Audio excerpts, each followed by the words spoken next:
నమస్తే. Welcome to our channel. నేను మీ సిరి.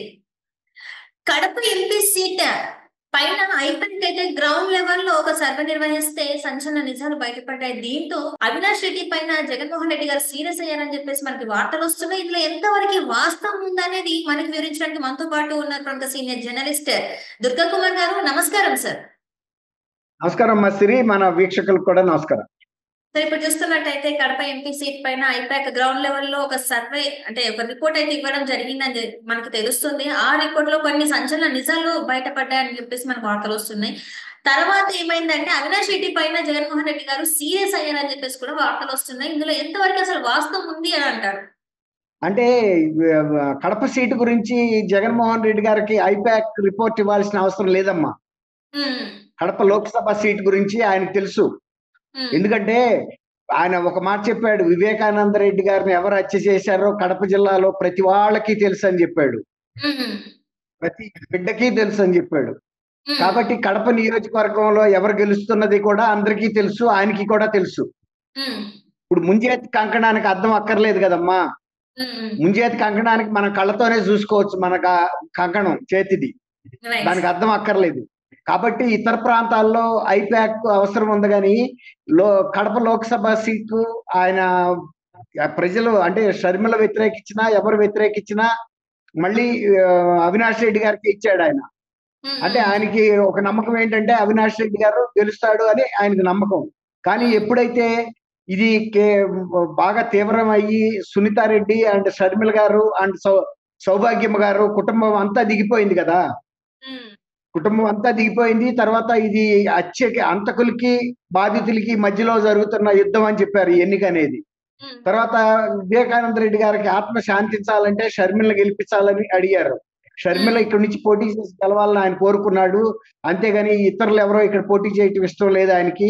రాజశేఖర్ రెడ్డి గారు పోటీ చేసిన ఈ స్థానం నుంచి మళ్ళీ అదే కాంగ్రెస్ టికెట్ మీద ఆయన బిడ్డే పోటీ చేస్తుంది కాబట్టి ఆయన్ని గెలిపించండి. అలాగే వివేకానంద రెడ్డి గారికి ఆత్మకి శాంతి చేకూర్చండి. లోక్సభ ఇప్పుడు ఈ బాధితులు అంటే మన హత్య చేసిన వాళ్ళనే మళ్ళీ కూడా అభ్యర్థిగా తీసుకొచ్చి పెట్టాడంటే కడప లోక్సభ ఓటర్లను అవమానించినట్టేను జగన్మోహన్ రెడ్డి గారు. వివేకానంద రెడ్డి గారు అనే ఆయన మీకు ప్రీతమ నాయకుడు, మీకు ఇష్టమైన నాయకుడు.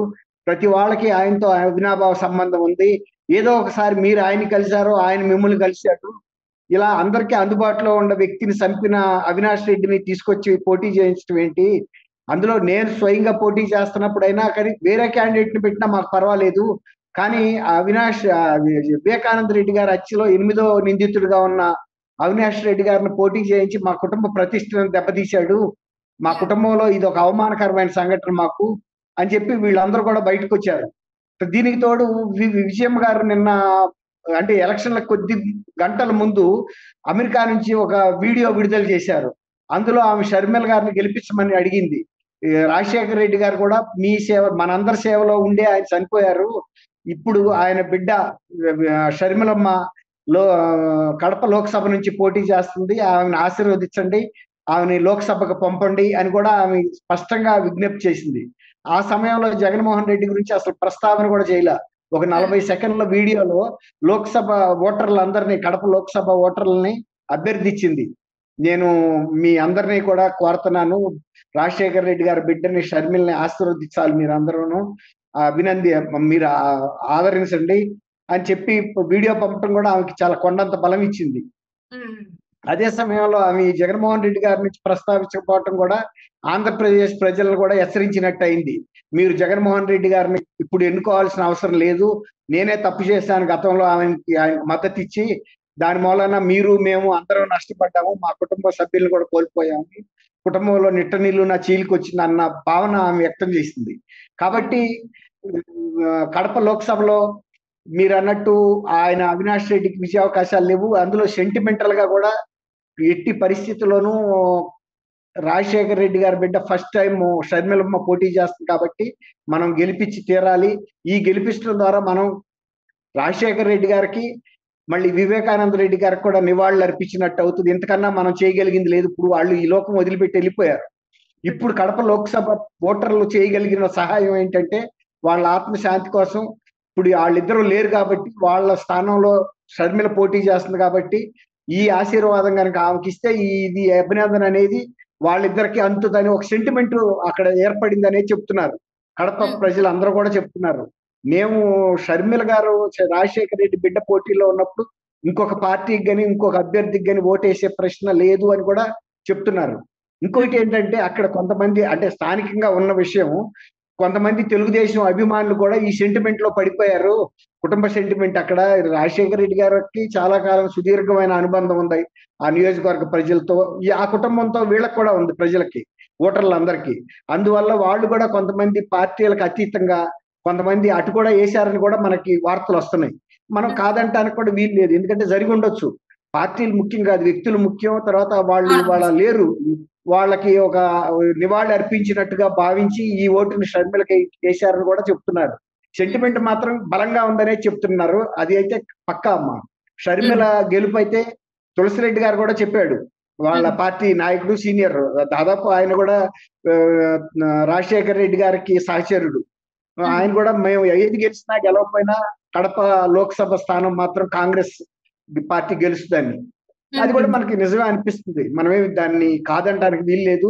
ఆ సందర్భంలో బహుశా ఈయన్ని మన అవినాష్ రెడ్డిని మందలిచ్చి ఉండొచ్చు, నువ్వు సరిగ్గా కృషి చేయలేదని. కానీ ఆయన కృషి లోపం కాదు, అక్కడ సెంటిమెంట్ బలం అలా ఉంది.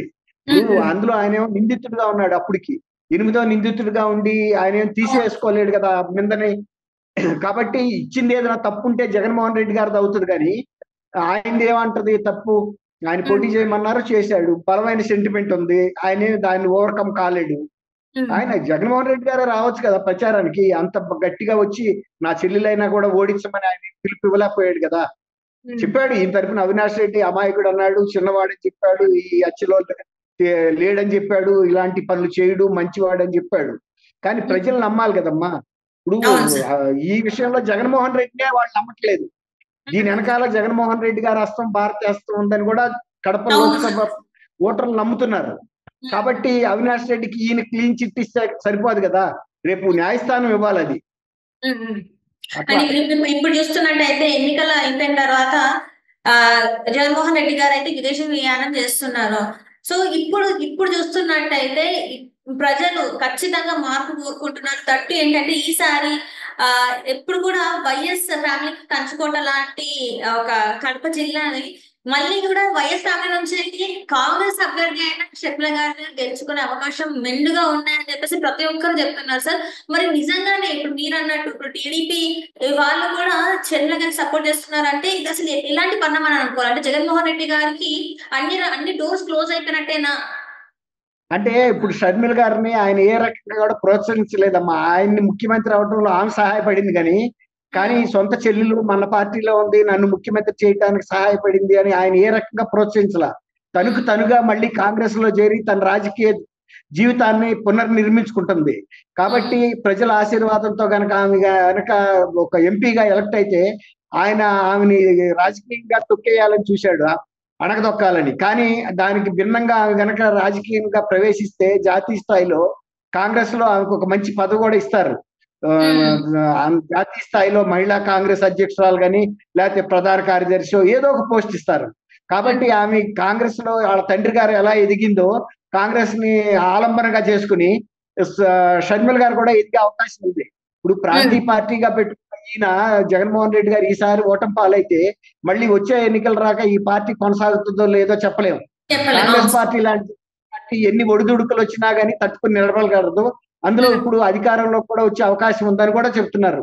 కాబట్టి అధికారంలోకి వచ్చినా రాకపోయినా ఒక బలమైన ప్రతిపక్షంగా ఉన్నా కూడా ఆమెకి ఏమీ డోకా లేదు జాతీయ స్థాయిలో చక్రం తిప్పడానికి. కాబట్టి ఎవరైనా స్వశక్తి మీద పెరుగుతున్నప్పుడు ఎవరు కూడా ఇట్లాంటి వాళ్ళు ఏదో చెప్తారు చూసారా, అరిచేతిని అడ్డు పెట్టి సూర్యకాంతిని ఆపలేరని.